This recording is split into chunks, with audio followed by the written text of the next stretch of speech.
Tadi saya udah salam belum? Oke, selamat malam. Assalamualaikum warahmatullahi wabarakatuh.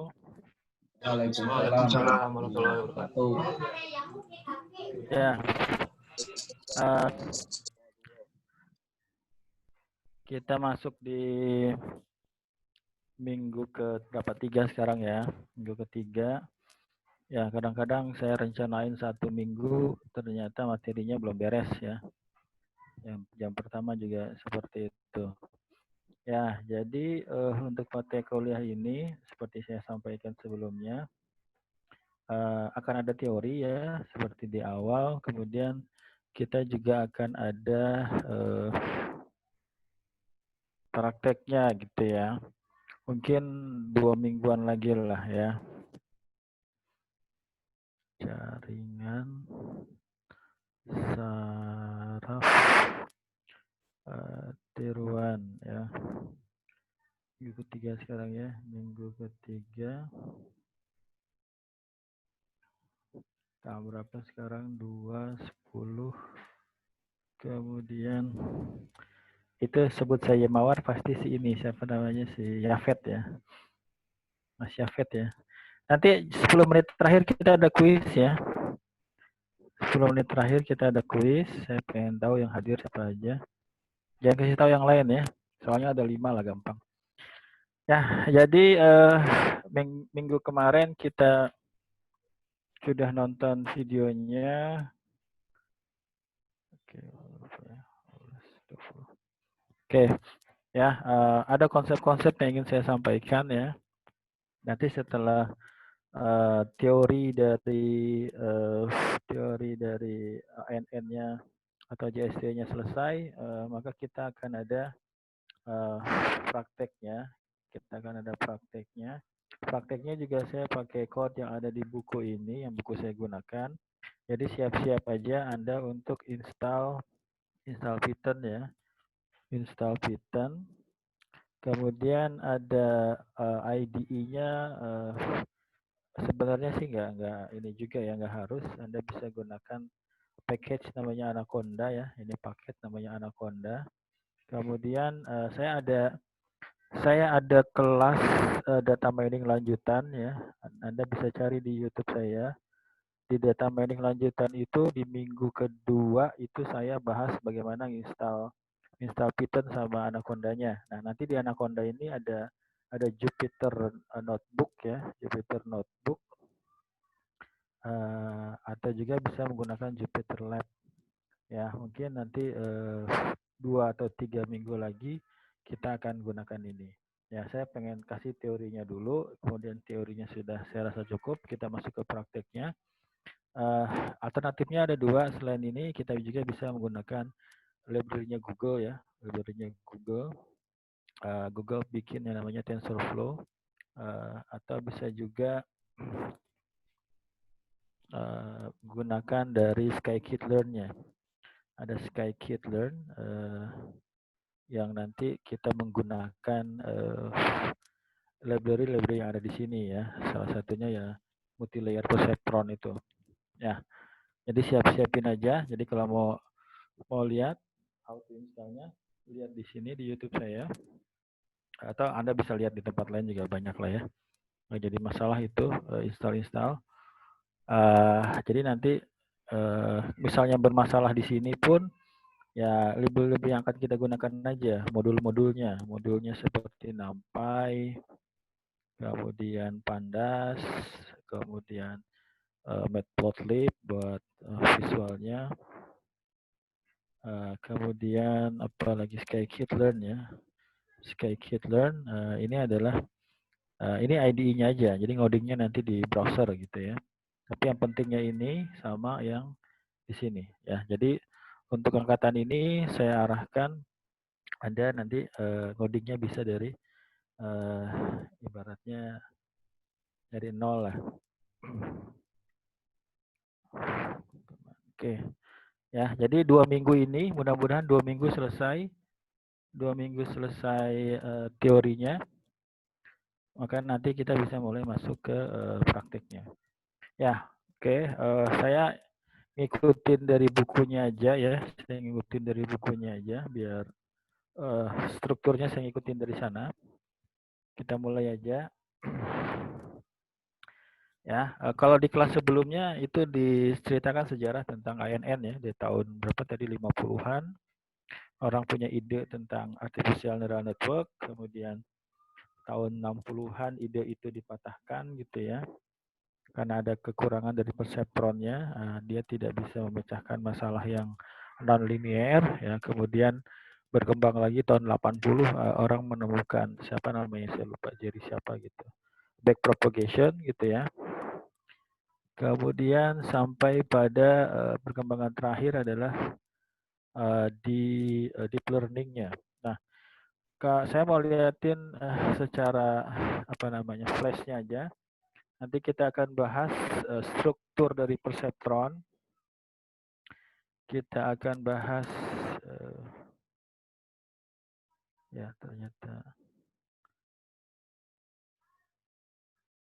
sebentar. Kita matiin aja soundnya. Oke ya.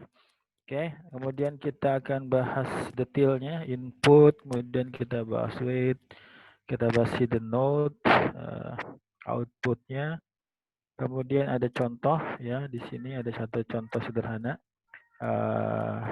ini ada di bab 8 ya, kalau Anda lihat di bukunya.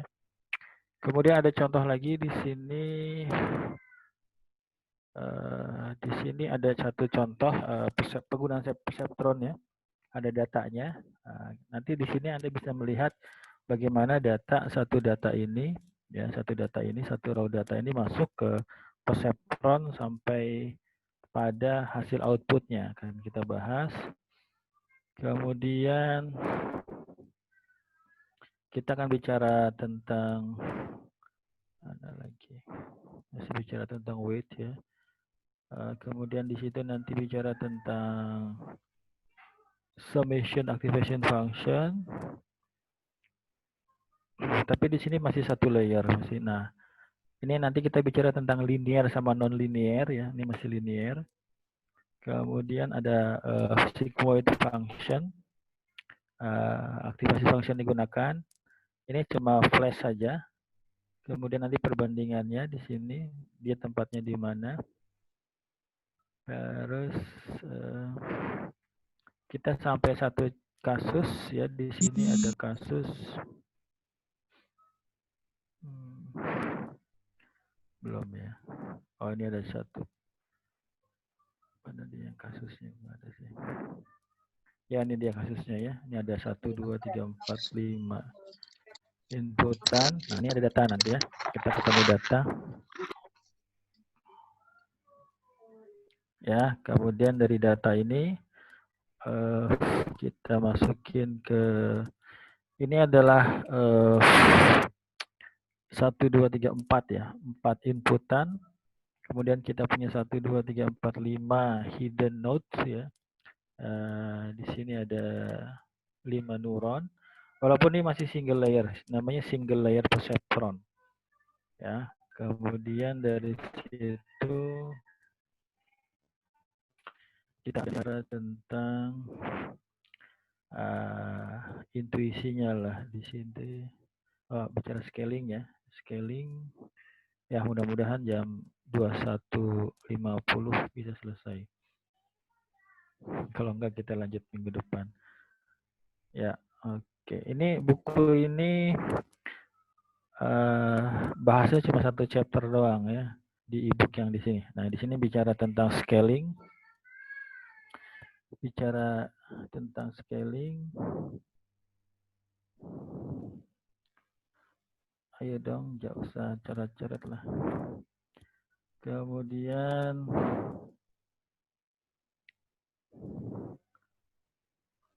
ya, walaupun menurut saya belum terlalu banyak ya, tapi di sini sudah lengkap single layer perceptron dibahas di sini. Ya, kemudian ya terakhir sampai mana dia? Ya, nanti dibahas satu-satu ya di sini.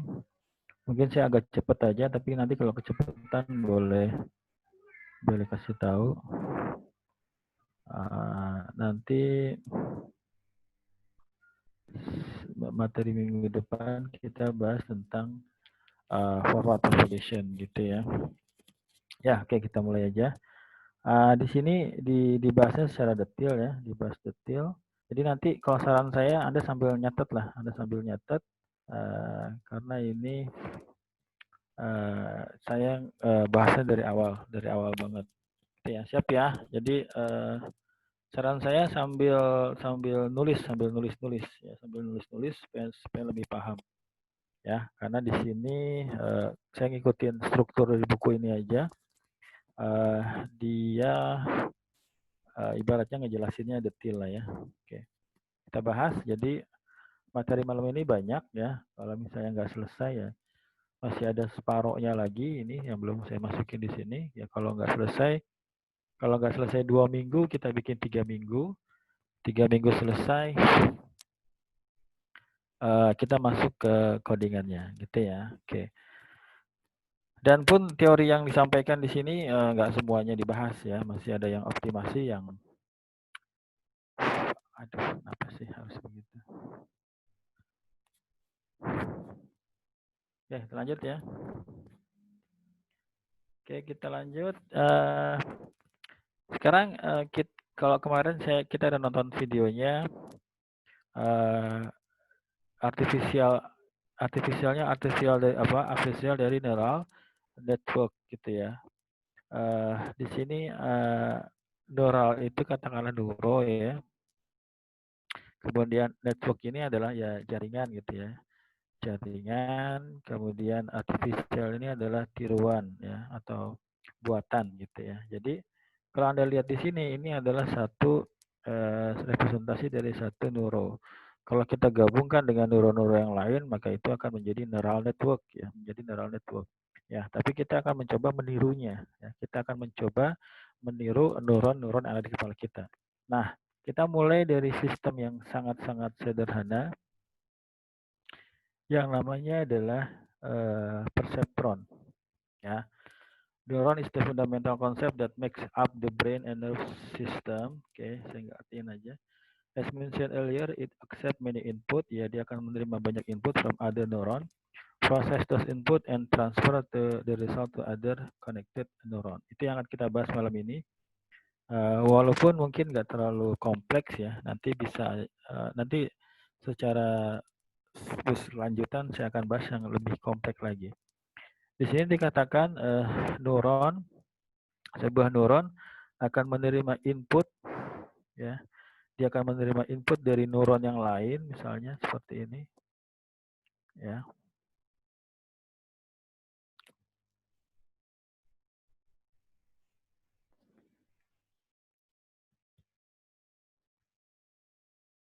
Ya, misalnya sepertinya ini adalah kita bikin misalnya X1, X2, X3, X4 gitu ya. Kemudian kita berikan seperti ini. Kalau ini udah agak kompleks. Ya, tapi nanti kita bahas ini semua. Ya, oke. Ini maksud dari as mentioned earlier, it accept many input from other neuron. Ya, dia akan menerima input dari neuron yang lain. Kemudian proses those input, ya, nanti kita bahas prosesnya seperti apa. Kemudian transfer dari satu other connected neuron, ya. Oke. Nah, ini adalah representasi dari perceptron, ya. Dikatakan ANN, ya. Apa itu ANN? ANN adalah artificial neural network, ya. Jadi kita mencoba meniru neural networknya itu ya yang tadi representasinya adalah seperti ini, kita modelkan ya, kalau saya boleh bilang kita modelkan menjadi seperti ini ya. Jadi kita modelkan seperti ini ya.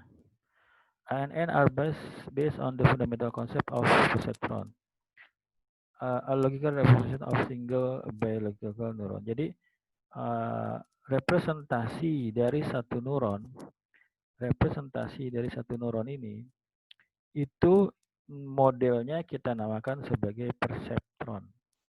Jadi perseptron ini adalah model dari sebuah neuron, ya.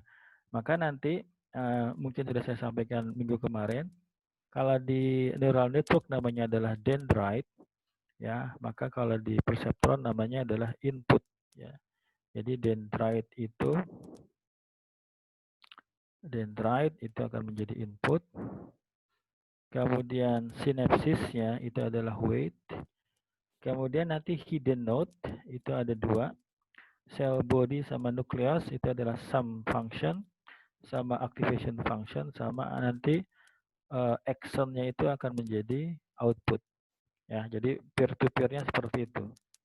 Jadi kalau Anda bicara tentang jaringan saraf tiruan, maka apa yang coba ditiru? Yang ditiru adalah ini. Ya, ibaratnya dendrite kita modelkan itu sebagai input namanya gitu ya. Sinapsis adalah weight. Kemudian hidden node ada cell body, itu adalah cell function. Nucleus adalah activation function. Kemudian action adalah output. Hidden node itu terdiri dari dua komponen, cell function sama activation function. Oke, kita lanjut. Ini adalah yang tadi sudah kita bahas ya. Oke, nah kita bahas satu-satu. Here is a brief description of the. Ini gimana caranya supaya nggak coret-coret sih?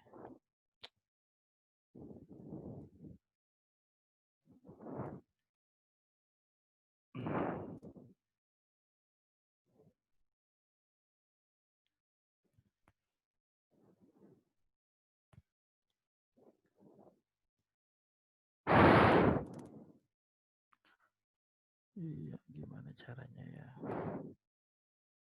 Lanjut aja ya. Gimana tadi? Ya, oke. Kita lanjut ke yang namanya, kita bahas yang namanya input. Describe the input value. In neuron, this value would be an input signal ya. Ini cuma menjelaskan kalau di neuron itu namanya adalah input signal ya. Kalau di perseptron namanya adalah input. Ingat perseptron atau neuron kita modelkan menjadi yang namanya adalah perseptron. Perseptron adalah satu neuron. Ini satu neuron. Namanya adalah perseptron. Modelnya namanya perseptron. Ya, kita bicara input. Input adalah describe the input value. In a neuron, this value would be an input signal. Kita lanjut aja. Nah, kita masuk yang kedua, yang konsep ini. Namanya adalah weight. Ya, Anda harus catat ini. Saran saya Anda catat ini, karena ini ibaratnya poin pentingnya di sini. Ada namanya weight. Ya, dikatakan di sini weight adalah describe the weight on each connection between an input and hidden node. Ya, jadi di sini kita punya weight yang menghubungkan dikatakan hidden node dengan inputan.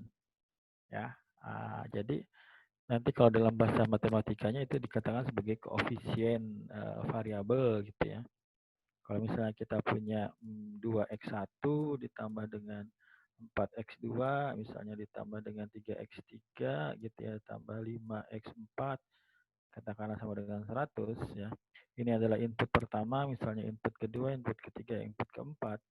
Maka konsepnya ini adalah koefisien variabel. Kalau kita mau bilang kalau dalam gambaran matematikanya seperti ini, tapi kalau gambaran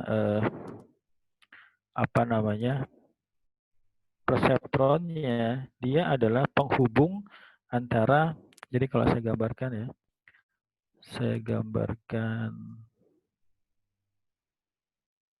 kalau saya gambarkan besar di sini, ada beberapa tipe gambar, tapi saya coba ikut yang di sini aja. Ini adalah input. Ini adalah input, ya katakanlah di sini. Saya ikuti pola gambar di sini aja. Di sini ada 3 input misalnya, 1, 2, 3 input. Ya, itu akan menjadi X1, X2, X3 misalnya ya. Variabel yang berpengaruh misalnya.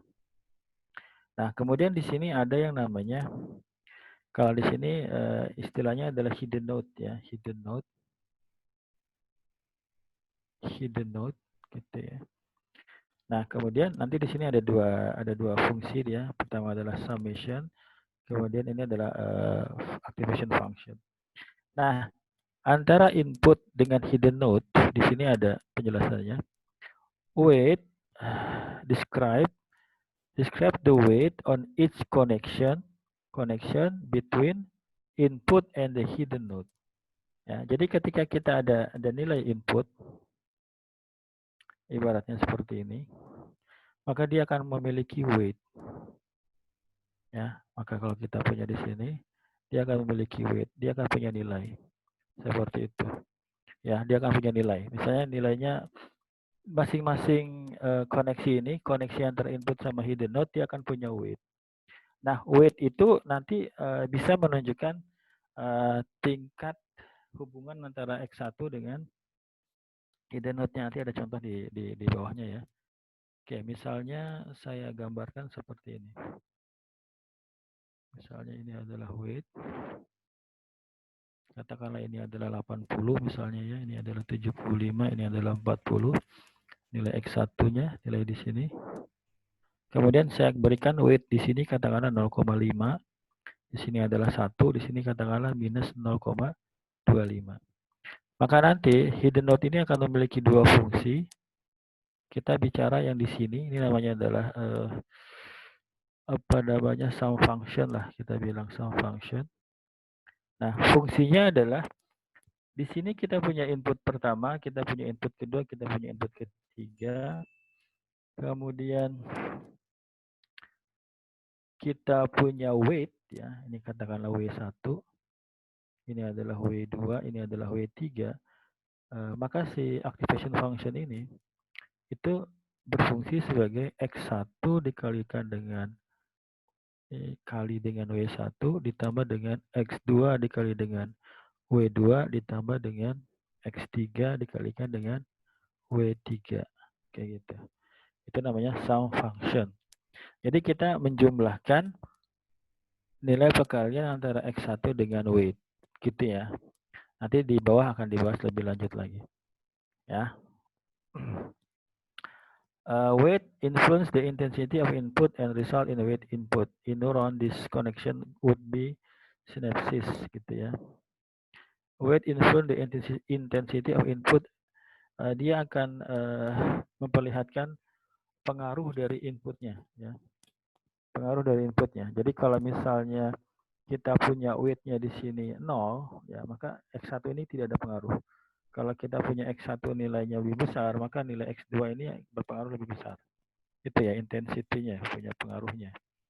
Oke, itu adalah yang kedua. Jadi kalau Anda lihat ada input, ada weight, kita baru sampai situ. Weight menghubungkan input dengan hidden node. Jadi kita lanjut. Nah, hidden node di sini ada dua ya. Jadi kita sudah bahas input, kita sudah bahas secara cepat weight. Kita masuk ke hidden node ya. Hidden node di sini ada dua, ada sum sama ada activation. Kalau sum adalah seperti yang tadi saya kerjakan. Nah, kalau activation ini adalah tadi setelah kita mengerjakan hasil dari sum function ini, maka nanti hasil outputnya kita berikan kepada sebuah fungsi. Ya, jadi fungsi activation function ini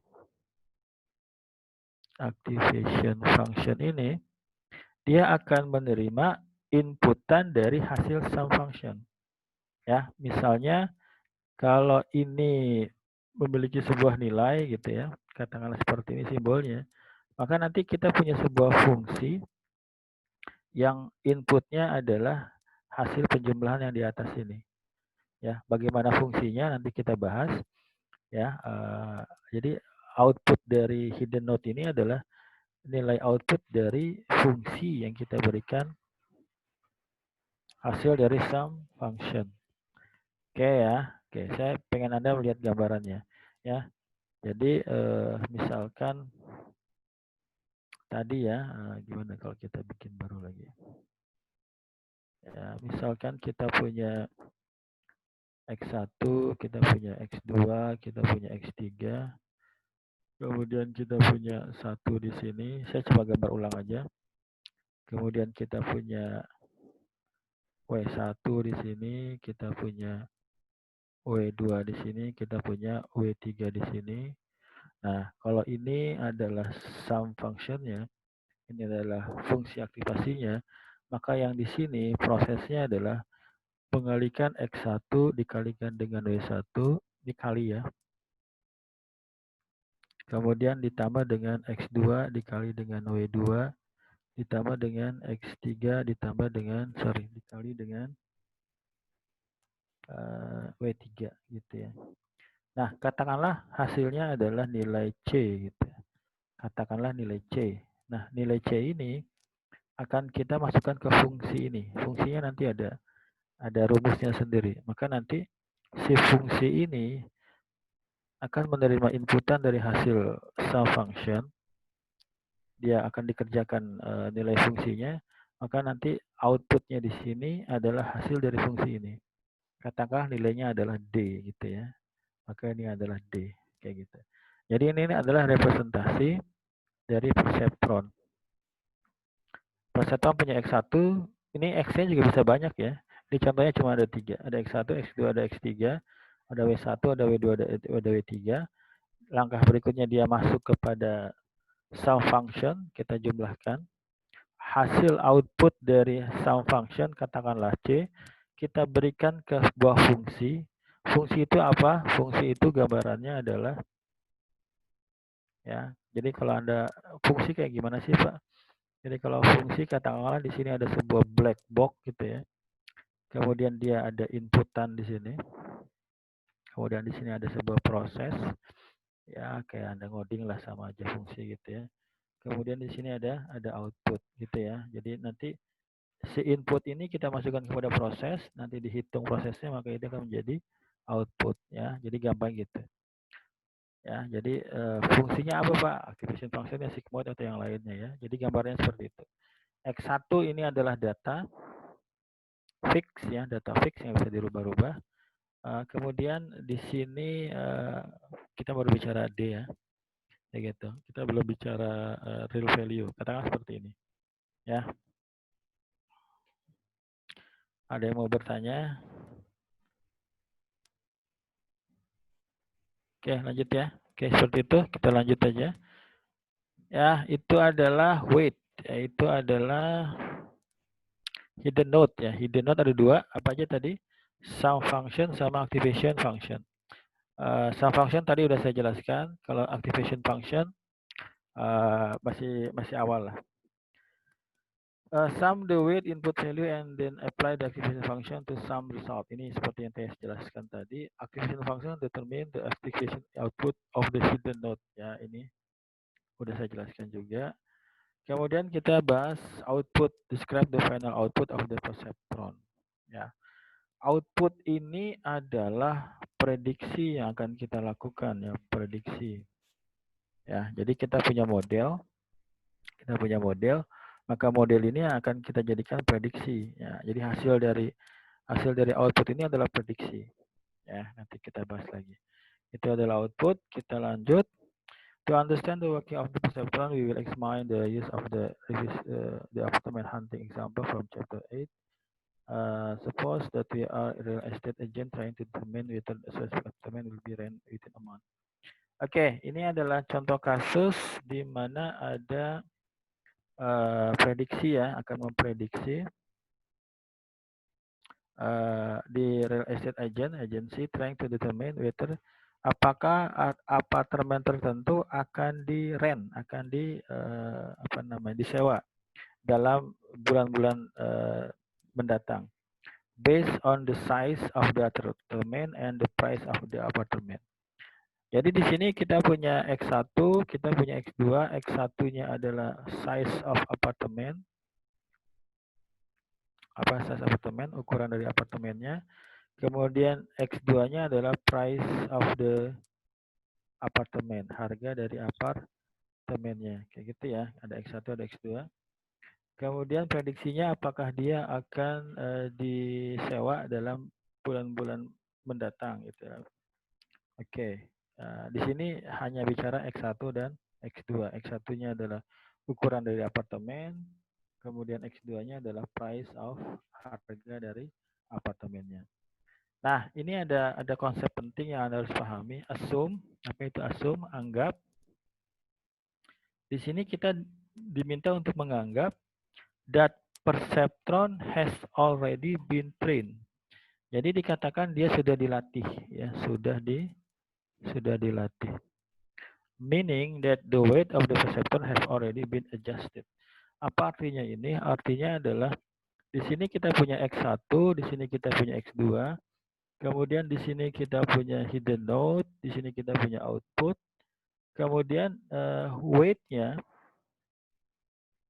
dikatakan weight-nya sudah di-train, ya, sehingga kita mendapatkan weight yang kita cari, ya. Jadi weight 1, weight 2 itu sudah di-train sehingga kita mendapatkan, maksudnya apa? Maksudnya adalah nilai W1 dan W2 ini itu sesuai dengan hasil data yang kita miliki.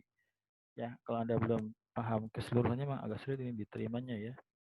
Jadi ibaratnya kalau saya mau perlihatkan algoritmanya, di algoritma perseptronnya, awal inisialisasinya, ya, jadi kan saya katakan X1, X2 ini kan data, berarti sudah ada nilainya.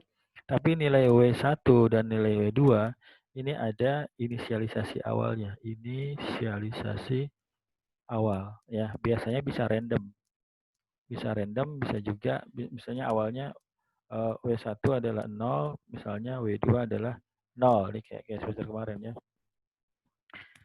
Nah, yang kita cari adalah nilai W1 dan nilai W2 sedemikian sehingga memenuhi data yang kita miliki. Ya, tapi kalau di sini dikatakan nilai W1 dan W2-nya sudah di-train. Ya, kita sudah ngelatih. Kemudian kita sudah mendapatkan nilai W1 dan nilai W2 yang kita inginkan. Ini agak susah saya jelasinnya kalau nggak lihat keseluruhannya. We explore the way. Nah, ini ada penjelasannya. Kita akan mengeksplor bagaimana perceptron di-train later in this chapter. For now, understand that the weight and correlation among the input by adjusting the strength of input. Di sini itu yang tadi saya jelaskan, kita akan membahas di selanjutnya bagaimana kita melatih atau mencari nilai weight, ya. Tapi di sini kita anggap saja sudah kita latih sehingga kita sudah mendapatkan nilai weight yang kita cari. Kemudian untuk saat ini understand that the weight and code relationship, di sini yang poin penting di sini yang perlu Anda catat, ya. Understand that weight, di sini katakanlah yang Anda harus pahami adalah weight, encode, apa yang juga saya tulis lagi, ya, relationship among the input by adjusting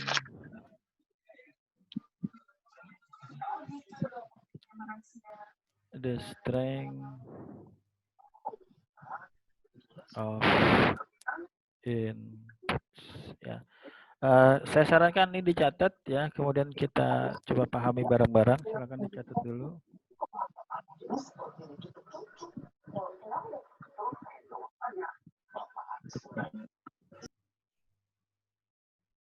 Ya, silakan dicatat.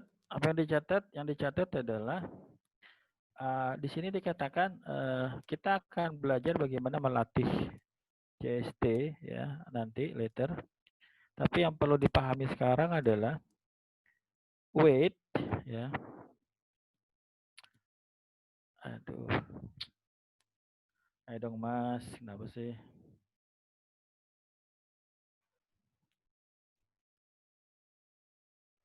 Ya, silakan catat. For now, understand that weight and code relationship among the input by adjusting the strength of input. Ya, silakan dicatat. Coba kita pahami.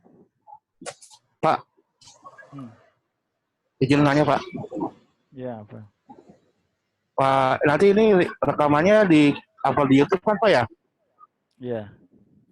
Ya, izin Pak, soalnya saya masih di jalan Pak. Cuma bisa ngedengerin aja Pak. Ini siapa? Wahyu Pak, Wahyu Abdi Pak. Oke, ya. Ya, Mas. Oke, kira nanyain kuliah. Ya, udah dicatat? Kita bahas, coba kita pahami ini. Apa maksudnya ini? Ya, kita coba bahas ya. Eh,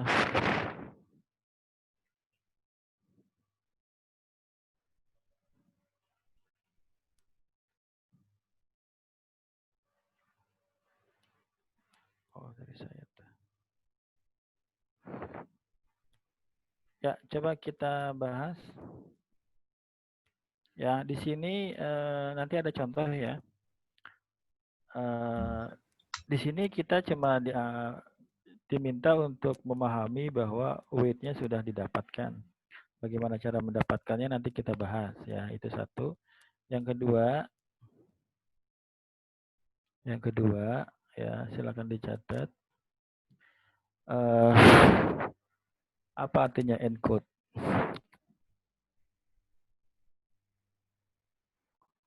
Translate. Menyandi ya. Kalau di kata Google ya, kalau diartikan secara langsung artinya adalah menyandi. Ya, menyandi. Encode. Ya, coba kita pahami. Weight, encode relationship among the input by adjusting the strength of input. Ya, ini pembahasannya kayak tadi ya. Oke, nanti kita lihat di berikutnya lah ada contohnya. Oke, lanjut ya. Nah, ini contohnya ya. Saya sarankan Anda untuk menuliskannya lagi. Kelihatan apa enggak? Saya gedein aja. Ya, silakan dicatat nilai-nilainya.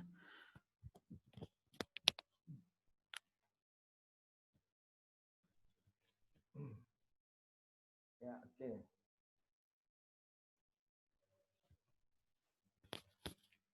Ya, figure 4 show how we can use pre-train.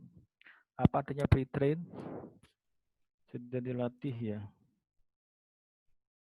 Pre-train. Terlatih ya, terlatih. Oke. Ya. Kita lihat di sini, kita punya dua inputan.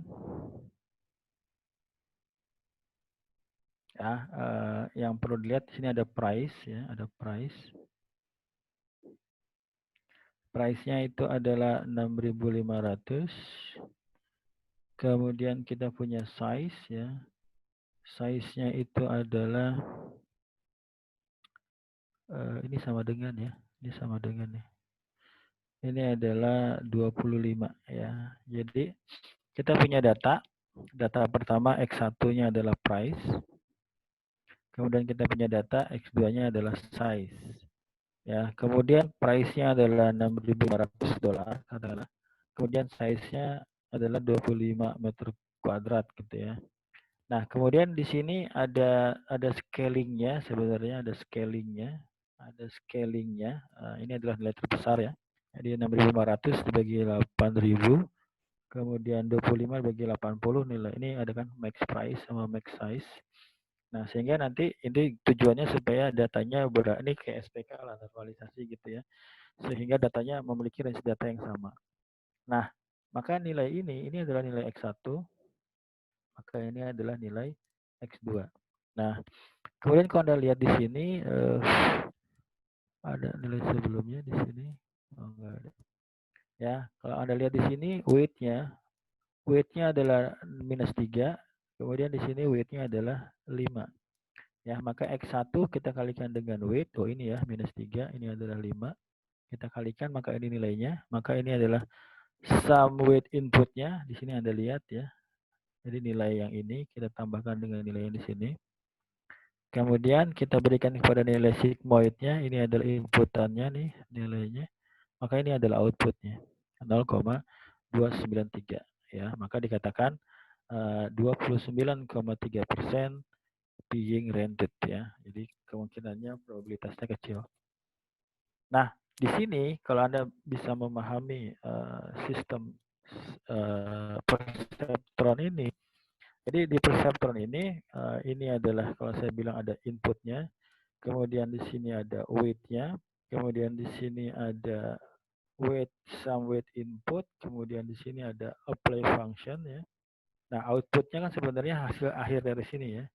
Jadi output itu sama ini sebenarnya sama aja. Ya, nilai output adalah output dari apply activation function. Nah, dari keempat elemen ini yang berpengaruh adalah di weight-nya. Kita mencari nilai weight yang pas ya, sehingga nanti nilai prediksi kita sama. Ini yang sulit adalah karena kita belum bicara tentang how to train-nya. Di sini kita bicara weight-nya udah dapat ya, weight-nya udah dapat ya, nilai -3 -5 ini hasil train. Nanti kita bahas ya.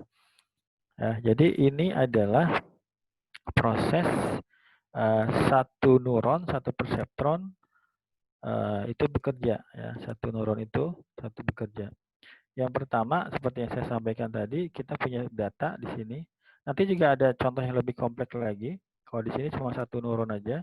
Tapi yang perlu Anda pahami adalah yang pertama kita punya kita punya price ya, 6.500. Kemudian kita punya size-nya adalah 25 ya, ini nilai X1-nya, ini adalah nilai X2-nya. Kemudian kita lakukan bukan normalisasi, namanya scaling ya. Kita lakukan scaling ya, kita bagi price-nya dengan max price, maximum price, di datanya ada 8.000. Kita dapatkan nilai yang 0,8125 ya. Nah, itu nilai scalingnya. Nah, nilai scalingnya itu kita kalikan dengan weight-nya. Weight-nya adalah -3, weight-nya adalah 5. Bagaimana dapatnya nanti kita bahas. Kalau di sini bicaranya sudah dapat aja gitu ya. Di sini cuma berbicara perseptron secara keseluruhan. Ya, kemudian kita jumlahkan hasil perkalian ini di sini ya, kita jumlahkan, maka kita dapatkan -0,875. Maka nanti nilai 0,875 ini akan menjadi inputan, maka hasilnya adalah 0,293 gitu ya. Nih, kalau kita gambarin lagi ya, kita punya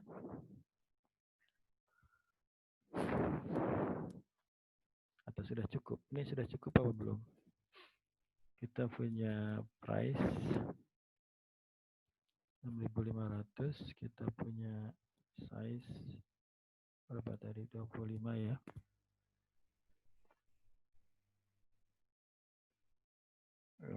Maka nanti ini kita cari skalanya dulu. 6.500 dibagi 8.000. 8.000 dapat dari mana? Ini adalah nilai max price ya, dari data. Dari data kita dapatkan maka nilainya 0,8125. 0,8125. Si size jika kita scaling juga 25 dibagi dengan 80, dapat 80 dari mana? Dari datanya. Ini max size. Dari data yang kita punya dapat segitu. Kemudian kita dapat berapa? 0,3125. 0,312. Oke ya. Nah, kan nanti di sini kita punya tadi ya. Saya tulis aja ya. Saya tulis di sini 0,8125 sebagai X1. Saya punya 0,312 sebagai X2. Nanti di sini ada weight, nilainya adalah -3.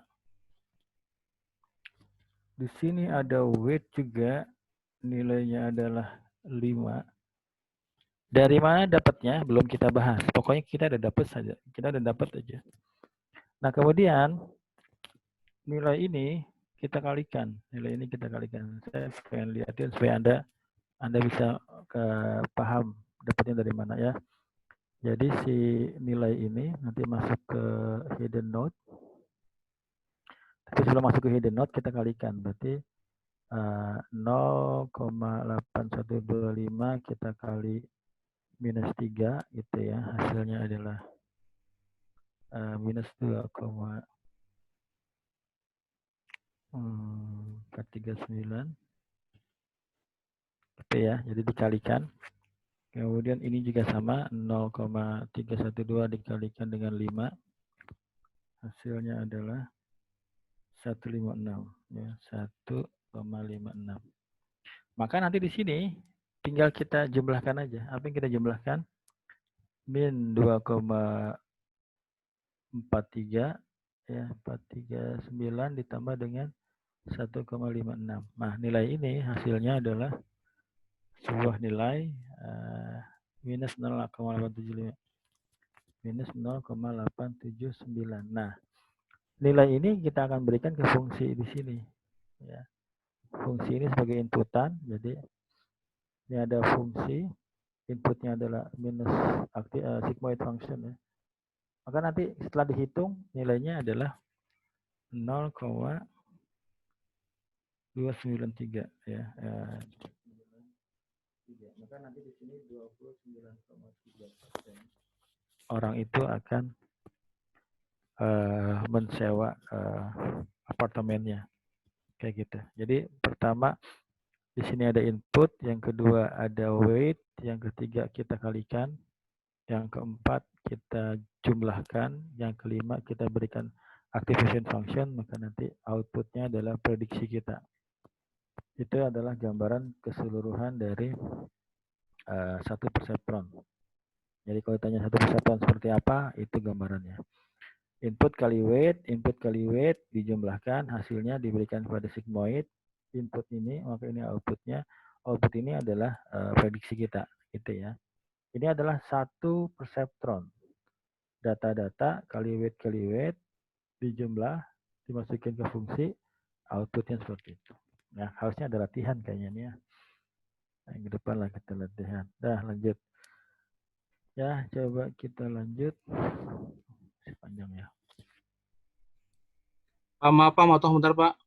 Ya, silakan. Siapa ini? Pak, tadi Teguh Pak. Ya, gimana Pak Teguh? Itu yang angka di sigmoidnya itu 0,293 dari mana ya Pak? Iya, itu rumus gini ya.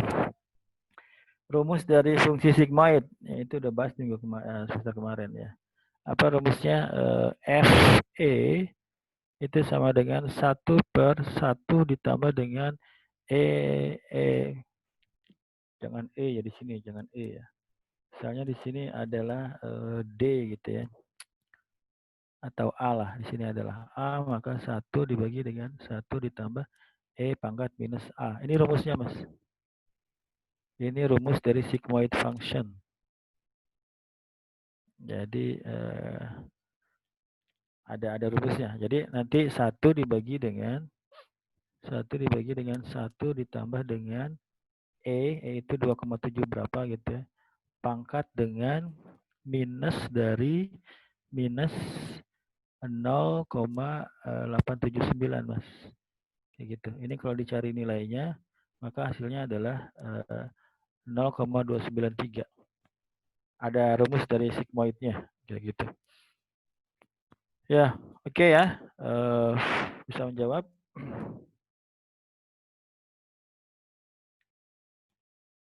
Bisa lanjut? Lanjut ya. Kita lanjut. Oke, ini pembahasannya aja. The input represent the price and a specific apartment and the size of that apartment. Ini sudah saya jelaskan ya. Input tadi direpresentasikan dari harga dan dari ukuran apartemen. Yang tadi ya, ini adalah inputnya. Kita lanjut. Oke, nah ini adalah yang tadi kita bahas. We also using maximum price and size to scale the input ya for maximum price. Ini udah kita lakukan juga ya. Ini skala ya. Jadi kita gunakan dari data maksimum harga dan maksimum size. Ya, ini tadi proses di sini, pembagian di sini. 6.500 bagi 8.000, 25 bagi 80.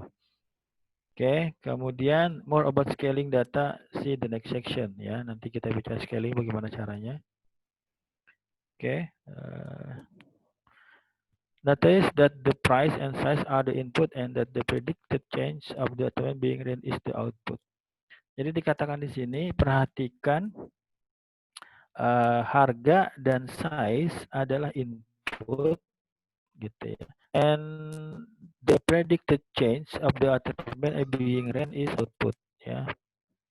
Jadi kalau di sini outputnya ini termasuk regresi lah ya. Jadi dia bukan termasuk klasifikasi tapi termasuk regresi. Kenapa regresi? Karena di sini nilainya ibaratnya continue ya. Jadi di sini ini adalah inputnya, ini adalah outputnya.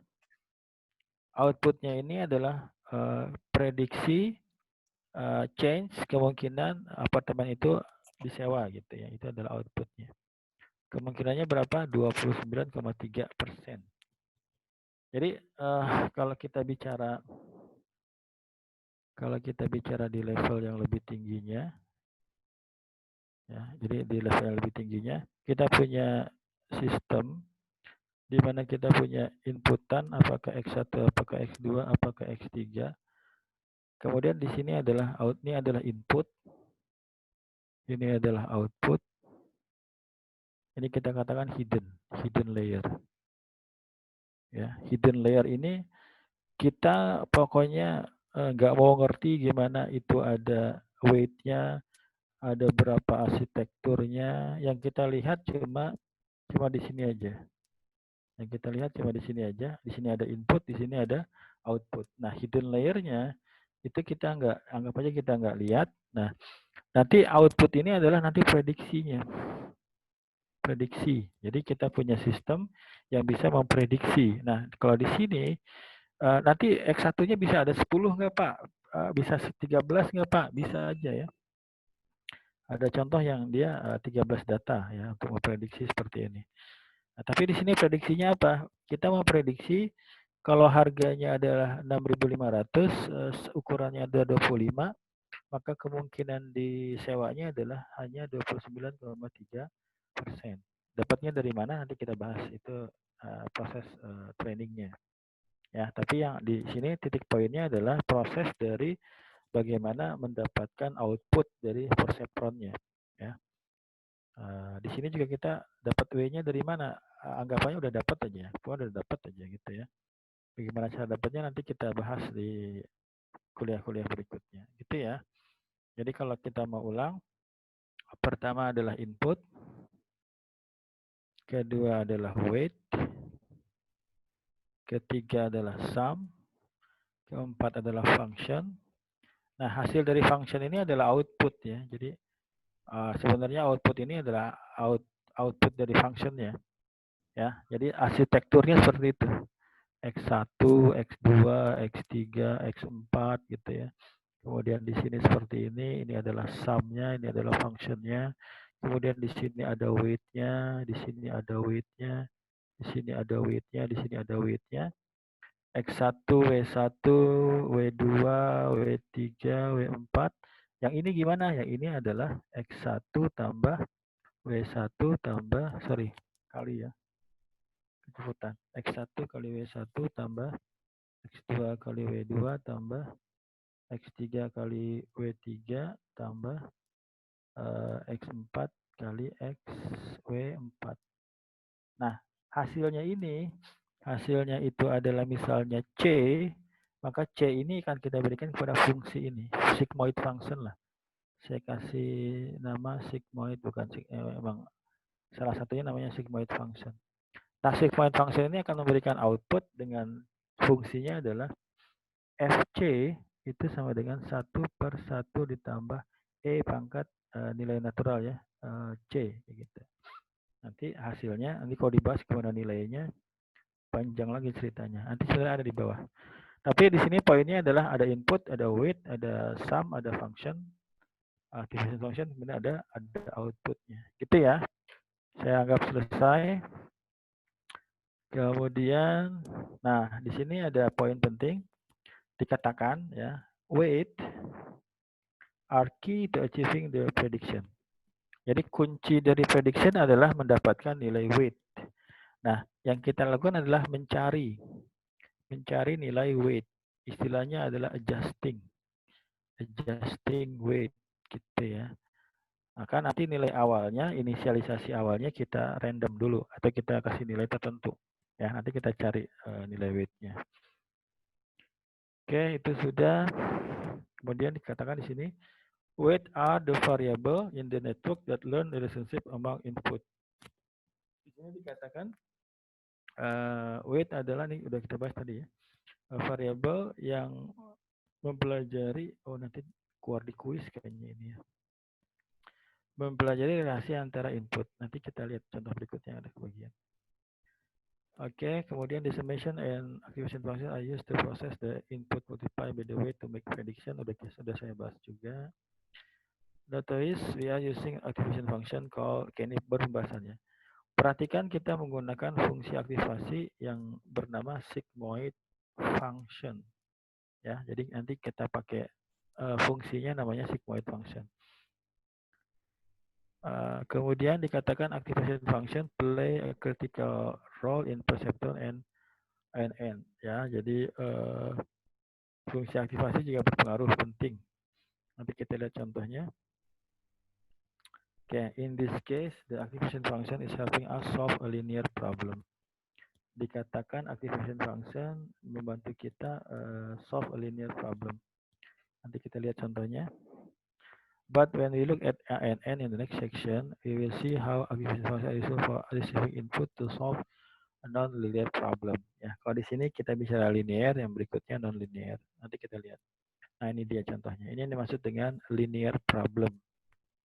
Coba Anda perhatikan di sini, figure 5 describe the basic of linear function. Kalau saya gedein, sebenarnya udah sebagian kita bahas juga semester kemarin nih. Oke. Ini adalah representasi dari data yang kita miliki. Kalau Anda perhatikan di sini, yang lingkaran-lingkaran ini adalah data-datanya. Jadi kalau kita bicara data, maka Anda lihat di sini ini adalah X1-nya, ini adalah X2-nya. Kemudian ini adalah data pertama, data kedua, data ketiga, data keempat, data kelima, data keenam. Jadi kalau kita gambarkan, di sini ada X1, di sini ada X2, ya. Kemudian di sini ada nilai Y-nya, ya, ada nilai Y-nya. Di sini ada nilai Y-nya. Nilai Y-nya ini ya. Nah, nanti di sini kita lihat kita punya berapa data di sini? 1 2 3 4 5 6 7 8 9 10 11 12 ya. 1 2 3 4 5 6 7 8 9 10 11 12. Kita punya 12 data. Ya, kita punya 12 data. Data pertama, data kedua, data keempat sampai data ke-12. Nah, kalau Anda lihat di sini, ini representasinya ini data pertama nih. Price-nya berapa? Size-nya berapa? Ini data kedua, price-nya berapa? Data ketiga, ini ada datanya sendiri. Ini ada datanya sendiri. Ya, ini ada datanya sendiri. Nah, kemudian di perceptron ini yang kita bahas adalah perceptron. Perceptron adalah kita mencoba mencari ya sebuah garis yang memisahkan tipe pertama di sini dengan tipe yang kedua di sini.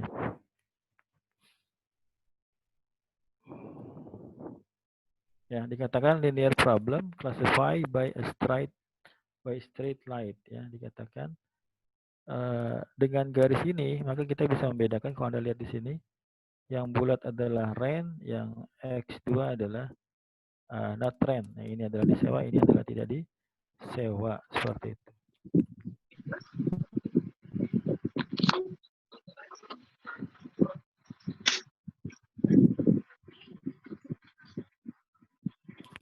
Sampai sejauh ini ada pertanyaan?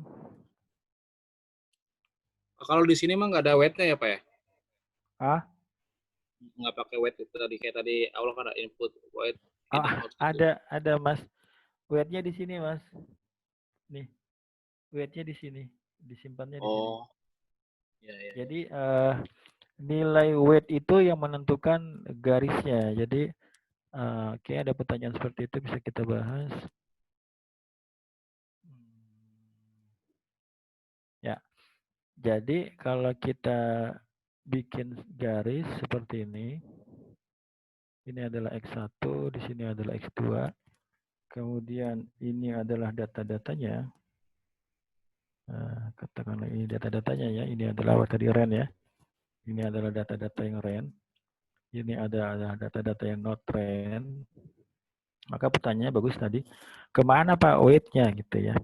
Maka weight-nya adalah seperti ini. Kalau kita punya garis lurus seperti ini. Nah, gitu ya. Maka ini adalah sebuah garis yang akan memiliki katakanlah rumus. Misalnya karena ini adalah X1 dan ini adalah X2, maka ini kita punya misalnya W1 X1 ditambah dengan W2 X2 misalnya ditambah dengan berapa nilai gitu ya.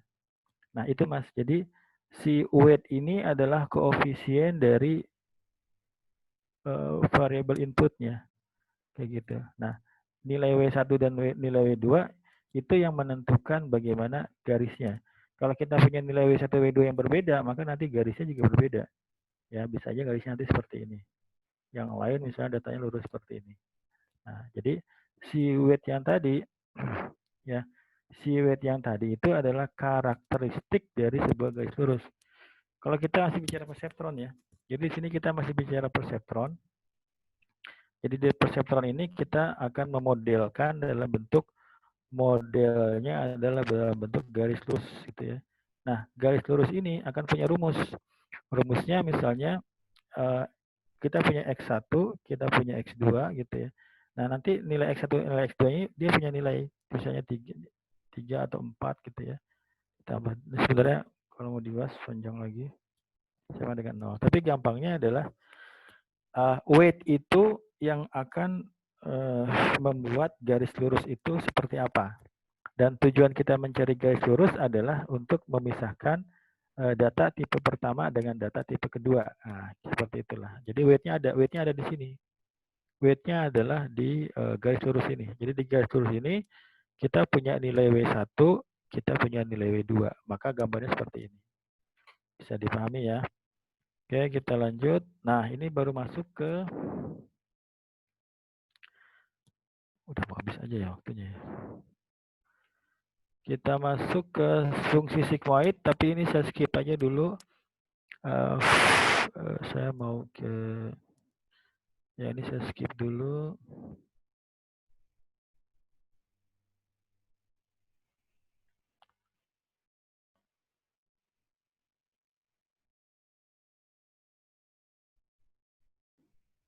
Ini sudah tadi. Oke, kita masuk di sini. Ya, sekarang kita masuk ke data yang lebih ramai dari yang tadi. Kita masuk ke to explore the working of multi-mode ya. INN consider the example dataset. Di sini kita punya dataset yang berkaitan dengan tabrakan mobil ya. Ada data mengenai tabrakan car collision, tabrakan mobil. Suppose that we have data from several cars at the moment that unforeseen object enter the path of their movement. Anggap kita punya data dari beberapa mobil at the moment saat ini and unforeseen object enter the path of their movement. Ini Oke, nah di sini kita bicara ada berapa di sini? Ada 1, ada 2, ada 3, ada 4, ada 5 ya. Ada 4 sebenarnya. Ada 4 inputan karena yang kelima ini adalah tabrakan. Kita punya parameter pertama namanya speed. Apa itu speed? The speed at which the car was traveling before encountering the object. Kita punya kecepatan mobil ketika dia sebelum dia tabrakan gitu ya. Kemudian terrain, apa itu terrain? Terrain itu apa ya istilahnya? Daratan apa? Kayak terrain. Medan ya, medan, daerah, lahan, medan. Medan quality, the quality of the road on which the car was traveling before encountering the object. Quality dari jalan ketika mobil itu berjalan sebelum terjadi kecelakaan. Degree of vision, the driver degree of vision before the car. Jadi apa? Penglihatan ya. Dia melihatnya bisa nggak 360 derajat gitu ya, atau dia terhalang dengan hujan atau apa gitu ya, atau terhalang objek yang lain gitu ya. Nah, jadi gini, yang di sini ini adalah ibaratnya fitur selection. Fitur selection ini adalah uh, apa namanya, salah satu step di mana kita memilih fitur-fitur yang akan kita gunakan di machine learning atau di deep learning atau di ANN. Di sini tujuan kita adalah memprediksi apakah akan terjadi tabrakan atau tidak, ya, whether a collision occur or not. Tapi di sini yang kita bicarakan ini ada data. Datanya di sini katakanlah ada 7 data, ya bisa 700 data, bisa 7.000 data. Tapi data-data ini itu ibaratnya kita dapatkan di lapangan. Ya. Nah, ini adalah ibaratnya kalau Anda mau ambil tema skripsi tentang machine learning, tentang data science, tentukan dulu tujuannya.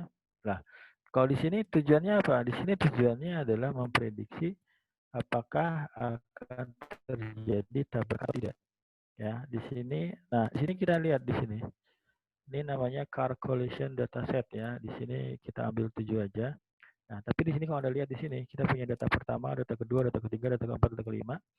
Speed kecepatannya ketika di sini lihat ya, di sini ada no, berarti ketika kecepatan 65, kemudian quality dari trainnya 5 dari 10 ya, kemudian degree of vision-nya dia bisa melihat 180 derajat, kemudian total experience adalah pengalaman dia, jam terbang, bukan jam terbang ya. Jam mengemudi adalah 80.000 km. Dikatakan tidak terjadi collision. Data kedua, kecepatannya 120, cepat kan ya. Terrain quality 1. 1 ini bisa dilihat dulu, 1 itu bagus atau tidak ya. Kemudian visionnya hanya 72, kemudian total experience-nya 110 km. Apakah terjadi kecelakaan? Terjadi kecelakaan. Nah, yang sulit adalah mencari data ini. Ya, kadang-kadang satu fitur, satu inputan kita nggak punya detail datanya. Tapi ini contohnya seperti itu. Ya, speednya 8 km, speednya 8 km. Tranquility 6, mungkin 6 jelek ya. Degree of vision juga bagus. Kemudian total experience juga sedang lah ya. No collision. Nah, sebenarnya yang coba kita cari nanti ya salah satunya adalah mencari apakah ada relasi antara speed dengan collision. Apakah ada relasi antara total experience dengan collision. Apakah ada relasi antara terrain dengan quality dengan collision. Jadi bisa kita lihat seperti itu. Ya, jadi yang pertama kita punya data seperti ini. Kemudian 20 menit lagi. Saya sampai 21.50 ya. An example can be used to classify whether a collision. Jadi contoh di atas kita gunakan untuk mengklasifikasikan apakah akan terjadi collision berdasarkan fitur yang kita miliki. Ya, jadi outputnya apa Pak? Outputnya adalah mengklasifikasikan apakah yes terjadi collision atau no tidak terjadi collision. Nanti ini bisa di domain apapun ya, domain apapun. The feature in the dataset must be mapped as input to ANN, and the class that we are trying to predict is mapped as the output of the ANN. Tadi sudah ya. Jadi fitur itu adalah input, kemudian kelasnya apakah collision atau tidak itu akan menjadi output. Itu sudah kita bahas. In this example, the input node are speed, terrain quality, degree of vision, total experience. The output node is weather. Nah, gambarannya seperti ini. Ya, gambarannya seperti ini. Nah, dari data di sini, ya ibaratnya dataset seperti ini. Ini data ini bisa kita bawa ke machine learning yang lain, ke algoritma yang lain ya. Ini adalah classification. Kita bisa bawa ke ini datanya data numerik apa tidak? bisa kita bawa ke decision tree, bisa kita rubah dulu datanya ya. Naive bias bisa pakai rumus itu. Pakai KNN bisa nggak ya? Bisa pakai KNN. Pakai SVM juga bisa ya. Tapi yang kita bahas sekarang pakai ANN. Nah, jadi representasi dari dataset seperti ini, gambarannya dalam jaringan saraf tiruan adalah seperti ini. Anda harus bisa membayangkan, tapi di sini ibaratnya baru single layer ya, single layer neural network gitulah. Nah, ini adalah tadi speed, kemudian terrain quality, degree of vision, total experience. Ya. Nah, kemudian hidden node-nya di sini ada 1, 2, 3, 4, 5. Di sini ya apa namanya? Banyaknya hidden node ya. Itu ya ada best practice-nya sebenarnya ya. Tapi contohnya di sini hanya ada 5. Nah, tapi yang perlu Anda lihat di sini ada input, kemudian masing-masing ada weight ya. Coba saya gambarkan. Saya gambarkan detailnya. Di sini ada apa tadi? Ada speed, kemudian ada terrain quality,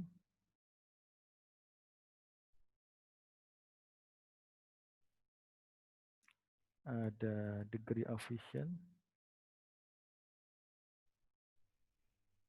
kemudian ada total experience.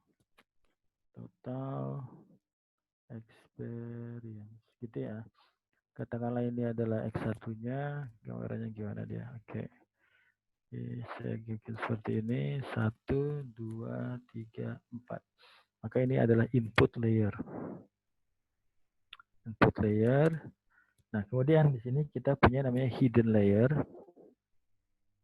Ya, ini adalah input layer, ini adalah hidden layer.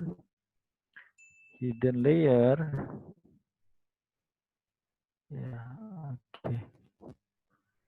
Hidden layernya ini kenapa dikatakan hidden? Karena kita hanya melihat input dan outputnya saja. Maka kemudian di sini kita ambil katakanlah 3 aja lah biar nggak terlalu banyak. Nah, kemudian di sini nanti outputnya dikatakan sebagai output layer. Output layernya ini adalah apakah dia yes collision atau no collision. Nah, di sini nanti masing-masing input ini dia akan terkoneksi, dia akan punya weight sendiri, dia akan punya weight sendiri. Ini juga terkoneksi, di sini juga terkoneksi, di sini juga terkoneksi, di sini juga punya weight. Di sini juga terkoneksi, di sini juga terkoneksi, dia punya weight sendiri. Kemudian di sini juga sama, terkoneksi. Nah, kalau Anda lihat di sini kan ada 1, 2, 3, 4. Sama nanti di masing-masing neuron ini akan ada sum function. Di sini ada penjumlahannya. Kemudian ada activation functionnya. Output dari neuron pertama ini akan punya katakanlah Y1 lah ya. Sini Y1, sini Y2, di sini juga ada Y3, maka di sini juga ada W1 lagi, di sini ada W1 lagi, di sini ada W1 lagi, sama lagi seperti ini. Ya, gambarannya seperti itu, biar kelihatan perubahannya. Ya, kemudian di sini apakah collision atau tidak ya. Kemudian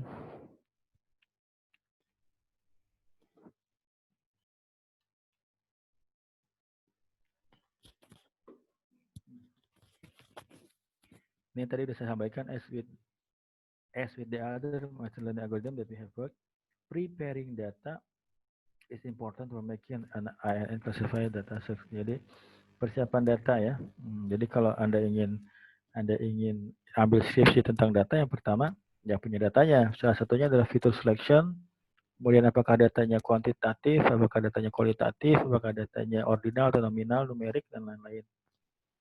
The primary concern is representing data in comparable way. Kita lihat apa maksudnya ini. Oke, as human, we understand the concept of speed and degree.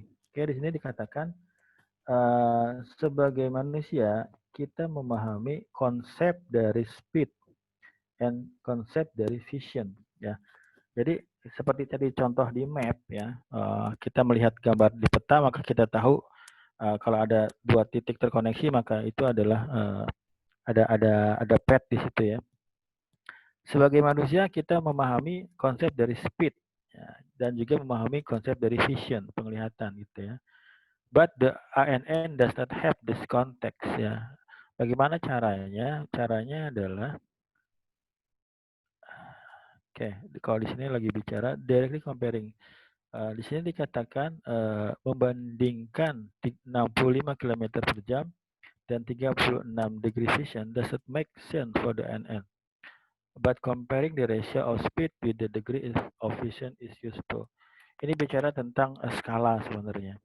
Maksudnya ketika kita membandingkan speed yang 65 km dan kita bandingkan dengan degree of vision yang 36, maka perbandingan ini ibaratnya berbeda lah. Kita nggak bisa lakukan seperti itu.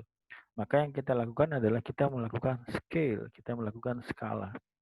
Ya, kita lakukan juga itu di SPK ya.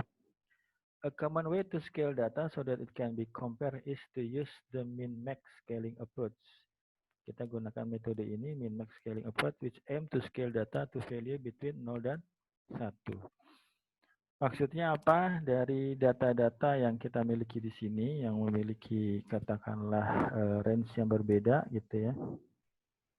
Di sini range-nya beda-beda, maka kita bikin skala sehingga nanti hasilnya adalah dia akan memiliki range yang sama ya, rasionya antara 0 dan 1. Bagaimana rumusnya? Rumusnya sederhana aja. Mana dia? Oke, kita ambil nilai maksimumnya ya. Ini saya mau agak cepat aja. Sehingga nanti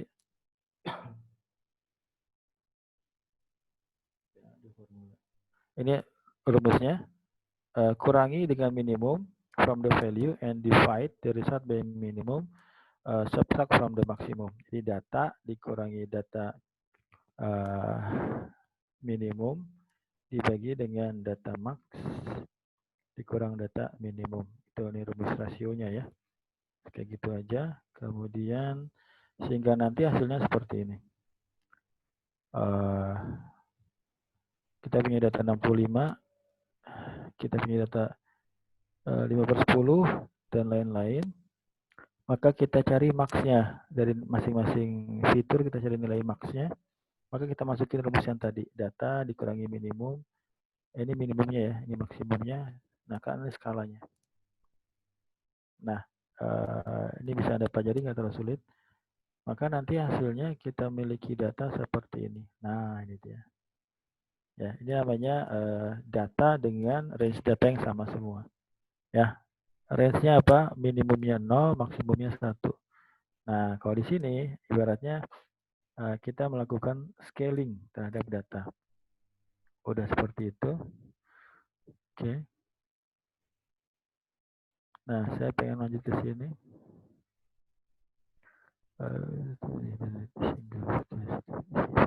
Oke. Kita pengen ke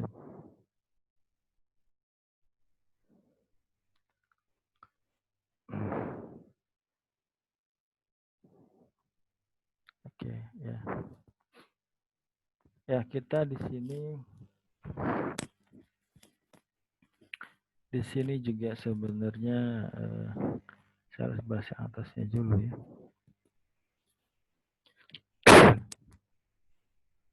Ya, waktunya sudah bentar lagi. Ya, saya 5 menit lagi lah.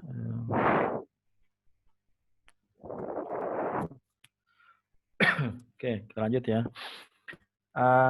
Now that we have prepared the data in a way that is suitable for ANN to process, let's explore the architecture of a simple ANN.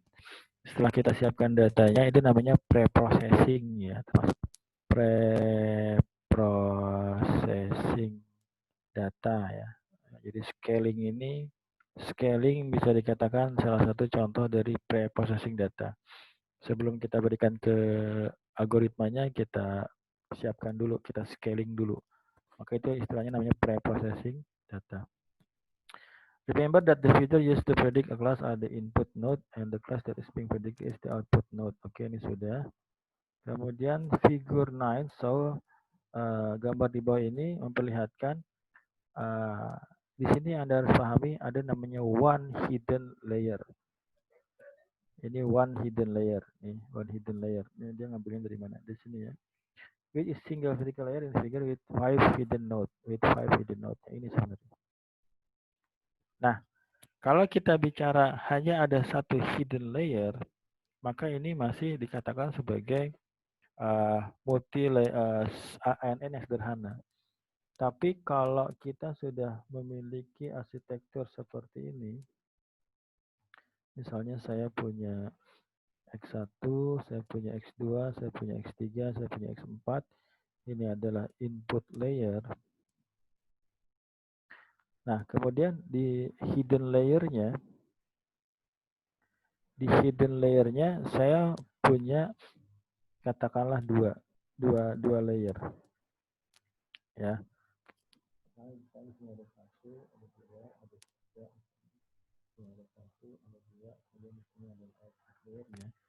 Sini adalah output layernya, ya. Maka di sini nanti sama seperti tadi, dia akan masuk ke sini. Ini terakhir lah, ini akan masuk ke sini. Dia akan masuk ke sini. Dia akan masuk ke sini. Ya, nanti diproses masing-masing neuron ini. Kemudian outputnya akan masuk lagi ke layer berikutnya.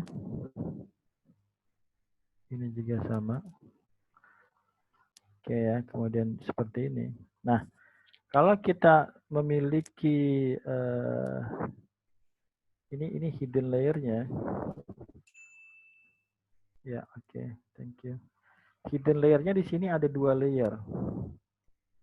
Ya, ada 2 layer. Ini layer pertama, ini layer kedua. Maka ini sudah bisa dikatakan sebagai ANN yang termasuk deep learning. Kayak gitu. Jadi sebuah ANN dikatakan deep learning ketika minimal ada 2 hidden layer di sini. Nah, dia bisa lebih kompleks lagi, tapi minimal 2. Ya, kalau yang di sini kita masih bicara hanya ada satu hidden layer. Apa nanti gunanya? Nanti kita bahas selanjutnya. Tapi di sini ibaratnya itu adalah arsitektur dari one hidden layer ya, one hidden layer. Kalau di sini gambaran di sini adalah two hidden layer. Arsitekturnya seperti ini. Nanti bisa 3, bisa 4, contohnya lebih kompleks lagi. Ya, oke. Sampai sini saya ada waktu 5 menit untuk tanya jawab. Kemudian 10 menit terakhir, saya pengen Anda ngerjain sedikit kuis. Ya. Kuisnya sebenarnya ya cuma saya pengen tahu yang hadir siapa aja malam ini. Saya ada waktu Pak. 5 menit. Ya, silakan. Pak, saya belum absen, Pak. Kelupaan. Saya juga, Pak. Absen sendiri aja, Mas. Anu apa? Submitnya udah hilang, Pak. Hah? Submitnya udah hilang. Wah, saya nggak ngerti itu. Kenapa udah hilang? Udah di LMS sama 2140, Pak. Di LMS-nya udah nggak ada submitnya, Pak. Oh, begitu. Siapa ini?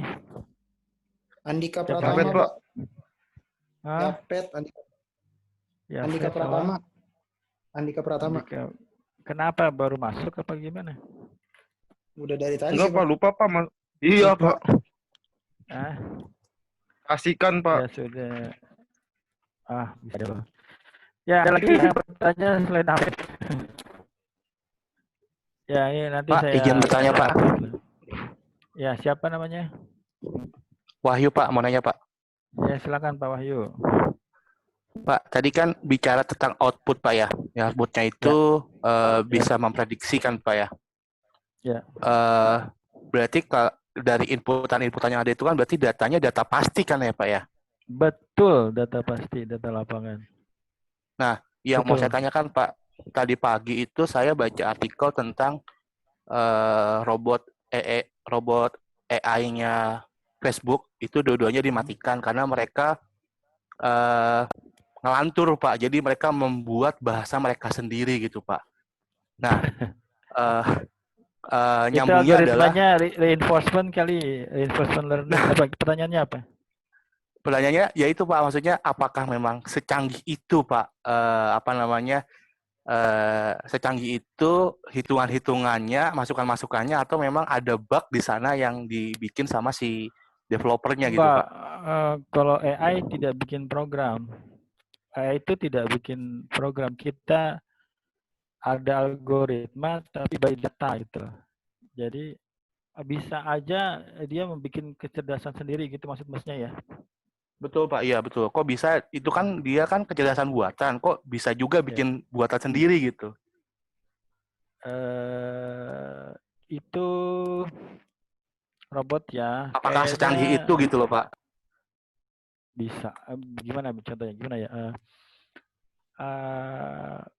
Dia kan ngambil input ya. Dia belajar dari input kan.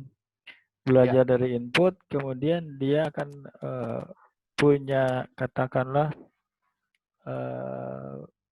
punya kecerdasan sendiri gitu ya. Nah, kecerdasan sendiri dia ambil dari kecerdasan yang sebelumnya. Misalnya dia ada program untuk belajar main catur gitu ya, main catur. Nah, main catur itu kan sebenarnya macam-macam nanti algoritmanya itu kan termasuk set problem ya. Tapi intinya kalau Masnya bertanya apakah bisa sejauh itu komputer bikin kecerdasan sendiri gitu maksudnya ya? Iya, betul Pak. Contohnya gimana? Ekstrimnya gimana? Ya, ekstrimnya kan tadi kan udah ada data. Jadi kan mereka itu dibuat supaya bisa berkomunikasi dengan bahasa manusia gitu kan Pak. Lalu Ya, kenapa betul. jadinya hasilnya mereka malah membuat bahasa sendiri yang oleh salah satu engineer-nya bilang si robot ini dua-duanya menganggap bahwa bahasa manusia itu tidak menarik gitu. Akhirnya mereka membuat bahasa mereka sendiri gitu. Yeah. Apakah memang AI itu secanggih itu Pak ujungnya nanti gitu? Itu pertanyaan apa namanya? Apakah kita bisa bikin robot yang secerdas manusia, lebih cerdas dari manusia ya? Mungkin seperti itu Pak. Iya, kalau saya jawab sih agak sulit sih, tapi kalau memang sudah sampai, saya mungkin harus baca dulu artikelnya ya. Masnya bisa ngasih linknya nanti bisa saya pelajari dulu. Tapi kalau komputernya robotnya menganggap itu lebih efisien, mungkin jawabannya itu kali. Jadi dia menganggap bahasa manusia dalam sisi bahasa ya terlalu kompleks, maka dia bikin sederhananya lagi, bisa aja sih seperti itu. Oke. Ya, silakan nanti kasih linknya bisa saya baca lagi. Saya bisa aja, tapi saya harus baca dulu ya. Ya Pak, tapi poinnya adalah data pasti yang kita input itu berarti kan outputnya, prediksinya adalah sesuai dengan apa yang kita harapkan dong Pak, harusnya ya Pak ya? Ya, tapi kan kita belum bicara reinforcement learning. Kalau reinforcement learning dia bisa belajar dari penalti, Mas. Jadi dia bisa mengambil keputusan yang lebih baik setelah itu ada algoritma yang lainnya lagi gitu. Kalau di reinforce mungkin nanti saya lihat dulu dia pakai algoritma yang mana gitu. Kayak gitu. Ya, oke, bagus pertanyaannya. Bisa kasih link ke saya. Ya, silakan dibuka LMS-nya, ada 10 menit untuk kuis ya. Sebenarnya kuisnya cuma ya pertanyaannya gampang lah. Cuma 5 pertanyaan, silakan dijawab. Saya pengen tahu yang aktif siapa aja nih. Ya, waktunya cuma 10 menit ya. Silakan dikerjakan. Ya. Ada pertanyaan lagi? Kalau enggak, saya cukupkan sampai sini. Silakan dibuka kameranya, kita absen aja. Sebut saja Mawar. Michael itu Michael yang mana nih? Banyak juga ini. Ada Pak, saya Pak. Ya, oke. Habinata, itu Habinata. Pak, izin Pak, Ilham Gemah lupa absen Pak. Siapa? Ilham Gemah lupa absen Pak. Tapi Ilham saya Gemah. udah join sih dari tadi, dari yang KB juga. Ya, saya kasih ini dulu. Saya kasih. Izin Pak. Bentar. Saya Pak, jadi Pak lupa absen. Ilham tadi ya, Ilham Gema. Iya, Pak. Terus siapa tadi? Setia Budi. Iya, Pak. Ada lagi? Saya, Dah, Pak. ada tuh. Siapa? Alvin. Alvin Shah. Alvin, Pak. Ya. Ya, siapa lagi? Sudah? Pak, saya absen, Pak. Ya? Saya lupa absen. Iya, namanya siapa? Habinata. Hah? Habinata, Pak. Habinata. Habinata. Oke, good. Dah, tuh 1, 2, 3, 4, 5, 6 yang lupa absen. Ya, sudah ya. Ada lagi? Afrila Fernanda, Iksan Gumelar, Muslimin mana Muslimin? Lutfi, Teguh, Dimas, Rangga. Parangga masih ada Parangga, Wisnu, Ciko. Ya, 2 minggu lagi mudah-mudahan Anda silakan install Python-nya, install Jupyter Notebook-nya, nanti saya kasih link untuk codingannya, kemudian kita coba codingannya. Jadi UTS-nya nanti bisa mulai masuk ke codingannya. Rizal itu yang mana ya? Rizal yang sip ya. Rian, Diki, Dandi, November, Raihan, Renaldo. Ya, silakan dikerjakan kuisnya, masih ada 7 menit lagi. Ya, nanti saya liatin siapa yang dapat nilai paling besar ya. Saya akhiri. Selamat malam. Assalamualaikum warahmatullahi wabarakatuh. Waalaikumsalam. Waalaikumsalam warahmatullahi wabarakatuh.